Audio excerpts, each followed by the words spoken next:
It is day 8. Welcome, soulmates, to day 8 of Decode That Pattern with Maret, a 30 days pattern making challenge where we get to decode some pattern making methods from different textbooks. And right now, we are glued on Helen Armstrong Pattern Making for Fashion Design book. So, this is Margaret Ofasia. You can call me Maret, and I'm going to be your tutor as usual. So, in today's video, we're going to be seeing how to draft your basic bodice pattern using the Helen Armstrong method. Now, follow me. Let us go. All right, welcome to the table. Now we're going to start the drafting process. You're going to be needing your paper. You can use your white paper or brown paper. This is my rulers. You need your pencil. I'll be using pencil in this drafting. This is to help me easily correct any errors. Then you need your eraser for erasing any errors that you have there. Then your measurements, okay? Just have your measurements by your side there. So we're going to continue now. So the first thing you're going to do is to draw your margins. So get your ruler and draw your margins. So I'll be using here as my center front. So that's center of your body. This is the line here. So we're going to just let's just roll about half of an inch away from the edge of the paper. So once you get the center front line, you're still going to roll up here, but you're going to be marking your across shoulder. So mine is 9 inches across shoulder. So I'll mark from this center front line now. So exactly the way we took it on our body, that's what we're doing here. So 9 inches. So it's at this point that my margin will stop. So you make sure you stop at exactly where your across shoulder is. So once you find that, you're going to measure your full length. So the length that goes from your shoulder to your waistline, 18 inches. So you mark from this line that you have drawn here now to 18 inches down here. So for the end here, this is the top, the shoulder part. This end now is your waistline. This point, where are you going to stop here? This is where you now impute your bust arc. So whatever your bust arc is, you're going to be marking it here. Bust arc. This is it. So we're working with what? 18 inches. So you're going to be marking that also. And around this part, I'll be marking it around this part so that I'll have a straight line. So I'll rule, connect my lines, and make sure I stop at that bust arc point. Next, you're going to come up by 11 inches, okay? About 11 inches or 10 inches. This is just a guideline. We're not using this for anything, it's just a guideline, okay? So about 11 inches, then you square up the line. So if you want your line to be equal, mark your 11, which is bust arc for me. That your bust arc, mark it here also so that your line will be straight by the time you square up this way. We're squaring up this way. Just a guideline. You can use a broken line. I like to use broken line for lines that are guidelines for me. So I'll be using broken lines for guideline lines in the course of this class. So once you found out that of the side, this is the side now. We found a guideline for the side. You're also going to find a guideline for the upper part, which is the chest line area. So you're going to come down by 4 inches. So you also square that down. So I'm supposed to use a broken line, but okay, let's just work with the straight line there. So once you have found this is your first step into moving forward. So let's focus on the upper part here. I'm going to work on the neckline first. Then before we move to the down part, then the armhole will be among the last. So let's work on the neckline. To find your neckline, remember the center front length that we took. It is called center length. Center length. Go through the measurement video, you will get that. Center length for me is 14 and a half. So you're marking from down here. From here, you mark upwards to the top. So you have 14 and a half. You mark it. So whatever difference that is here now becomes your neckline depth. Are you seeing that? So I have about 3.5 here. This becomes your neckline depth for the center front area. How do you now find the neckline width on the shoulder line? This is what you do. You remember that shoulder slope we took, which goes from the tip of the shoulder to your center front line. You are going to find it. For me, my shoulder slope is 18 inches. So this is where you put your 18 inches and make sure that the tip of your tape is touching this end. Or you can measure from here. Measure from here to this point to find 18. For me, it is 18. So make sure that you're touching the tip here. So this is your shoulder slope. So from this point now, you're going to measure your shoulder length. My shoulder length is 6. So I measure from here to the tip of the end of this line here. Okay, to find that 6, which is here. So you're going to connect with a straight line. So I get my ruler and I connect like this. So with this now, you'll be able to find the width for the neck. Okay. So this, let's do a guideline for the neckline. You can actually take your curve and draw it, but doing a guideline is better in case you don't have a curve. So I'll be using a dash line like this. Then from this tip here, you're going to slant. You're not going straight. Don't do a square line. Okay, the book says don't do a square line. Okay, don't do a square line like this. So slant your ruler a little to give you a certain degree. Then you draw the guideline like this. So this becomes a guideline. It helps you form your curve easily. Okay, helps you form the curve for the neckline easily. So let's form that curve. So you can get your curve ruler, and you draw the curve. So in between this line that you have drawn, make sure you have about 1/4 of an inch away from the midpoint. I think this is around the midpoint for me. Okay. So this 1/4 away is where the curve should pass. So you make sure you're connecting from this tip, going through the 1/4. Okay. Going to the 1/4 like this and ending on this guideline, you can see. So it's not enough that you draw the curve all the way to the tip, like your curve must stay all the way to the tip like this. With this guideline now, you can continue your drawing. Can you see that? So that's one tip I've learned in this textbook. Okay, it's easier to draw the neckline this way. So yeah, we're done with the neckline and the shoulder slope. Let us continue. So now the next thing you're going to do is to find your bust point. Okay, which is called the bust length from the textbook. Remember when we took our measurements, we took it from the tip of the shoulder, which is here, to the center front line area. Okay, I think I didn't measure this accurately. Okay, it's supposed to be here. Let's see. I'll have to redraw that.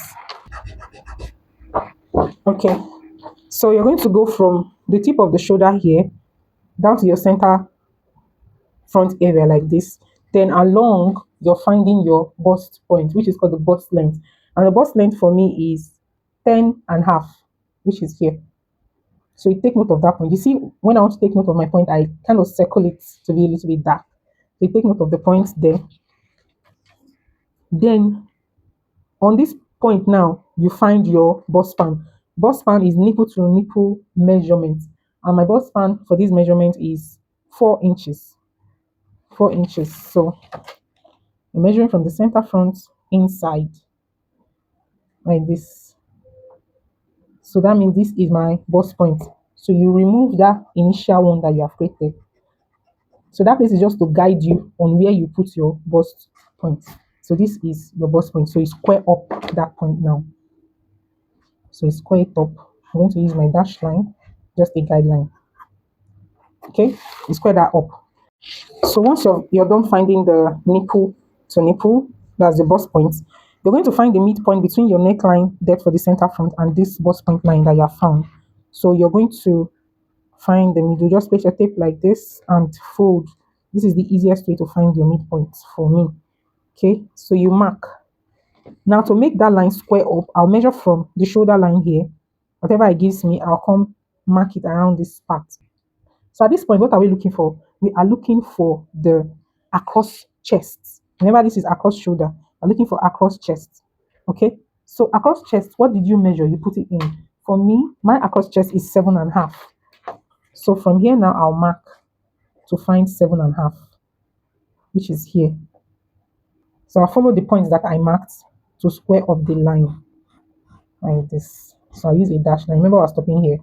So once you get here, just create like let's say 1 inch up, 1 inch down guideline. It's not something serious. It's just a guideline. So you square it up like this. Okay. So once you're done with that, yeah, you're almost there. We are getting there. So the next thing to do is to find your dart placement line. So the dart placement for me is 3.5. So you mark from the center front line in here, 3.5. Then on this point, you are going to come down by 1/4. Now, there are lots of e's added in her measurements as she's marking the adding e's. I didn't add any e's in mine. You can go through the text to help you know the amount of e's to add. I didn't add any e's.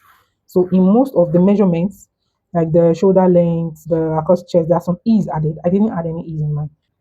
I'm working with my measurement directly. Okay. So I told you you find your dark placement and come down by 1/4 and square it up to the center front area like I've done here. Now, this line that we found here, which is our shoulder drop line, right? You can actually square it up, for guidelines sake, especially now that you're still learning this thing. You can square up this line. You can use your broken lines here just to square up to know the points that you've already found. Okay, so I'm using dash lines so that you don't get confused with the lines. So this is the shoulder drop line, or you can call it shoulder slope line. We're going to be looking for another line now. This line is that line I was saying that I don't know what we are going to be using it for. It is called the new strap measurement. This new strap measurement goes from the nape of the neck here, yeah, to the side. So you're going to put your tape from the tip of the nape of the neck here, which is here. Then you're going to measure whatever you got for yours. Mine, I got 17 inches. So you place your tape on the tip here and you go all the way until that 17 inches touches the guideline that we have here. Okay. So you mark there. Okay. So from here now, you're going to find your side length. From this point, you find your side length going upwards. So side length for me is 7. 7 is my side length. From here to here, I mark. So the next thing you do now is to add your dart ease or your dart allowance, which is what I told you that you need to now know what your bust cup is for you to know the figure to use.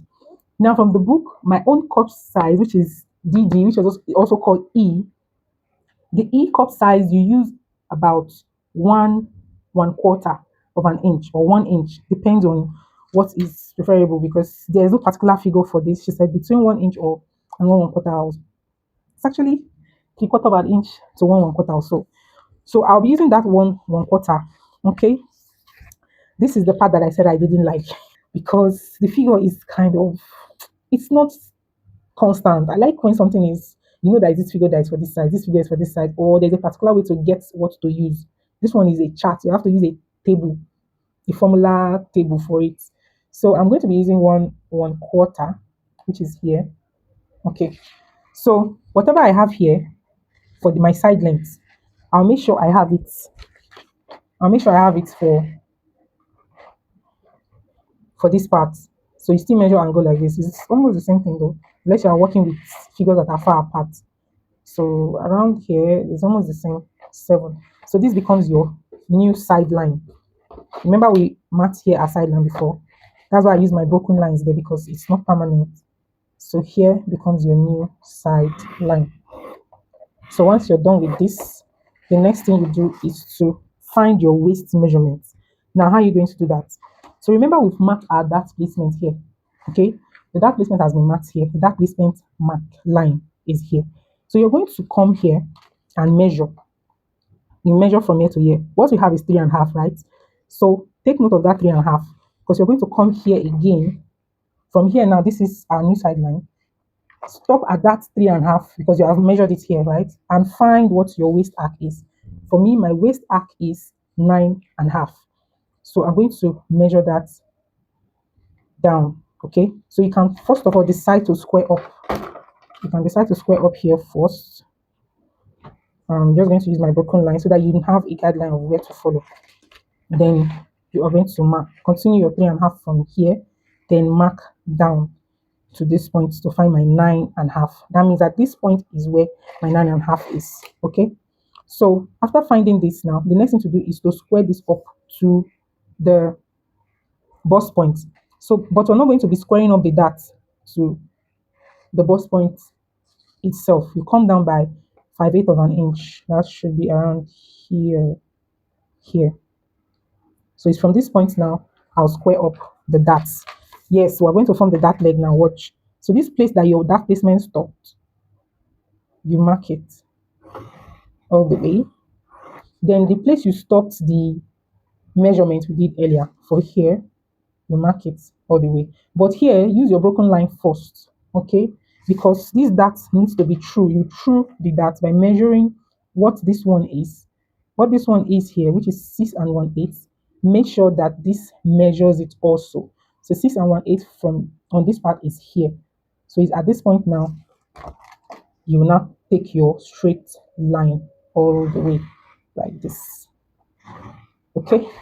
So from here now, I can now go with a line that connects this side. So that's why I use my broken line here when connecting earlier, so that I don't need to be confused with the too much lines everywhere. So here now you square up like this. So, so we're done with this. In the book though, there's a kind of curve that was used to connect here. I don't want to stress myself with that curve. So I'm using my straight lines. So next thing we're doing now, the last thing we're doing now is to find the armhole. So you're going to get your curve. So you don't have to make everything connect immediately. So remember we have a guideline here because of our cross chest. So we're just going to continue. I'm going to continue like this first. Okay, I'll connect this first. And I can use this to continue the curve.